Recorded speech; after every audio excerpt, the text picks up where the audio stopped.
What effect has this garden had on the community? This particular garden? Yeah. The biggest thing, the biggest effect it's had is directly to the elementary school next door. So we have a small elementary school called Solano Avenue, and the impact that it's had is that it's taught kids from a very early age how to get their hands dirty, not just in the dirt, but actually how to pull out, a plant, how to plant a plant, how to trim a tree, how to even taste things, because some of those kids never seen garden. I think what those kids have probably never experienced is where their food comes from. Yeah, like some think tomatoes come out of a can or something. Exactly. So a lot of the kids, the very first question is, where does your favorite food come from? How is it grown? And a lot of the times, because they're in elementary school, they're just learning these things. So some will say, oh, my mom gets it out of a can, or my mom gets it at the grocery store. But a lot of the time, they don't see that it comes from the dirt. Yeah. So if it's strawberry season, we always show them the strawberries, because kids love strawberries. And that's the one thing that we always show them. Like, you see where this comes from? It comes from a little flower, and it comes from the dirt, and you got to water it and make sure sun hits it. So a lot of the time, it's very eye-opening for them to see where their food comes from. Which organizations is the food going to? We have the Women's Shelter. We have the Los Angeles Food Bank, and LA Pantry, I think, too, is where a lot of these food goes to. And the plots that are in our bottom part of the garden, those are taken home by the people who grow it themselves. So those places get the food. Yes. Okay. Yeah. So it goes to those areas. So what would happen if there's no community gardens? Well, this area, specifically where we are, is considered a food desert.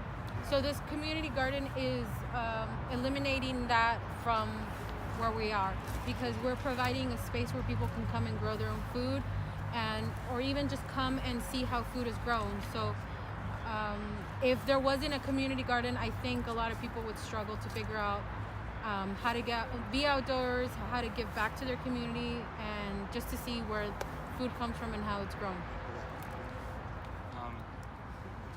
Why are you in the areas you are?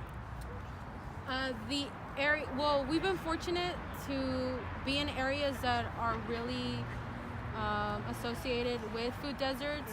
A lot of these areas don't have fresh produce. They probably have like the corner store where they sell everything that's already packaged or processed. So to be where we're at, to be in those communities, we're providing a space for people to have peace of mind, that can put their hands in the soil and get accustomed to just growing from the land and learning from the land. All right, I'll read it. What are the ripple effects this garden has on people's lives? I think the one big thing is health. It helps them with their mental health, with their physical health, because aside from just being here, they're also moving. They're getting a little bit of sunshine, exercise, and just getting down and dirty. What are the roadblocks to community gardens? Water right now. Los Angeles is facing an issue with water.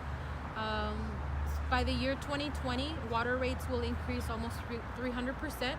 So all our partner gardens are seeing an increase of water payments. So one thing is that we're teaching everyone is how to conserve water. So water conservation is a big one. The opportunity to create empty lots into community gardens is another one. But for that one, the issue there is always getting permission from whoever owns the land for us to be able to grow a community garden. And just funding overall, making sure that we have money to build the beds, buy seeds, buy tools, and just get everything situated and ready for the community to take over. Has the city ever gotten in the way? Sometimes, and the only way it gets in the way is if we're on city property, and it's either because they've already had ideas how to use the land.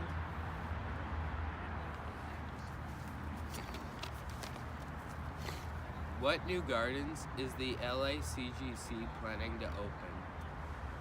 The East Hollywood Community Garden, which is going to be on a street called Madison.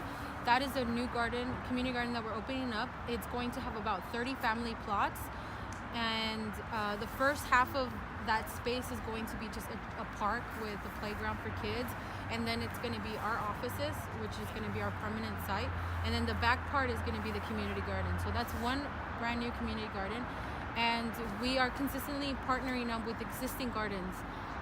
And by partnering up, I mean, let's say there's already a community garden in your area, and they just need new guidance or ideas on how to take care of their land. That's when we come in and we partner up with them, and we teach them or we train them on how to maintain their spaces. So a lot of the times, community gardens aren't just started from the ground up. Sometimes it's already an existing garden, and we jump in and help them with whatever it is that they need. Do you expect more volunteer involvement? At this garden or in like general? This garden. So this garden, we have Al, who you met, Al Renner. He hosts a free workshop every third Saturday of the month, and half of the workshop consists of teaching something new, and the other half is working in the garden. So that one's open to people all year round, depending on his availability. And we have 3 other gardens that host monthly consistent volunteer days. So if you go to our website, you'll be able to see our volunteer page and see the gardens that host these monthly volunteer days. Otherwise, it's just as needed. So the garden contacts us and says, we need a big volunteer day, and that's when we put the word out on our Facebook or social media pages, and hopefully schools like yours can come and give their time to these gardens. Do you anticipate fewer or more obstacles? It's a really good question. I think at this point we're ready for anything. One of the biggest things right now that we're facing is water. Making sure that all our gardens can pay for their water because the water rates are increasing. So just teaching people how to conserve water so they don't have to use as much, or even finding grants to help cover the cost of water bills, because a lot of our community gardens, they have to pay a monthly or a yearly fee to rent a space. So to be able to alleviate some of that cost through grants would be amazing. So that's one obstacle. And I think another one would just be consistent flow of gardeners, because some gardens do have their downtime, like winter, people slow down and don't come as often. And then it surges back up in spring and summer. So just making sure that people are still coming to our gardens is another thing. What is the environmental impact of community gardens? I think they help with cleaning the air. A lot of our community gardens have a lot of trees, so they help with pollution. They have health benefits.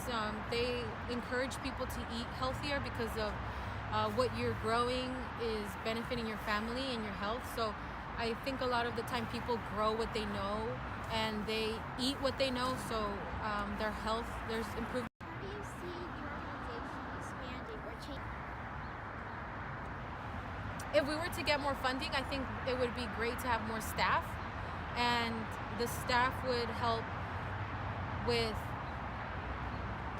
more volunteer days, more trainings at gardens, more teaching or workshops at gardens.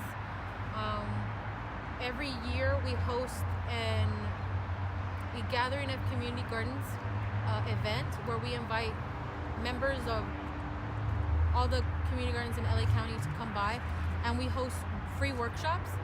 So there's a lot of people that are eager to garden and a lot of people that are willing to learn. So we teach them how to get their soil ready for the next season, what to plant in what season, and what to do with the items that they grow. So I think should the organization expand, we would host those on a regular basis instead of annually, and just funding to support these community gardens is one thing that is always changing for us. And we hope that we can continue to find funding and support these community gardens. That's it. Is that it? Yeah.